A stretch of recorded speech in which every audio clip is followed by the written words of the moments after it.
did, had. இது ரெண்டுத்துக்கும் இருக்கக்கூடிய வித்தியாசம் என்ன, எப்போ எங்க பயன்படுத்தணும், இந்த வீடியோல பார்க்கலாம் வாங்க. கடந்த காலத்துல நடந்த ஒரு ஆக்ஷனை பத்தி பேசணும்னா டிட்ட பயன்படுத்துவோம். கடந்த காலத்துல ஒரு ஆக்ஷனுக்கு முன்ன நடந்த இன்னொரு முக்கியமான ஆக்ஷனை பத்தி பேசணும்னா ஹேட பயன்படுத்துவோம். அதாவது finish it past, simple past நம்ம பேசணும்னு சொன்னா டிட்ட பயன்படுத்துவோம்.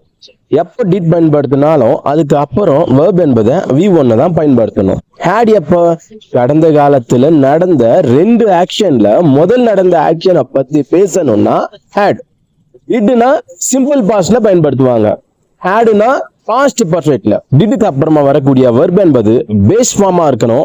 ஹேட்க்கு அப்புறமா வரக்கூடிய வெர்ப் என்பது V3 இருக்கணும். இப்போ எக்ஸாம்பிள் பார்க்கலாம் வாங்க. Did you complete your class work?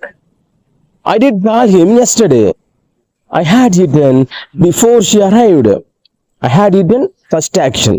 She arrived second action. So I had eaten before she arrived. The train had left before I reached station.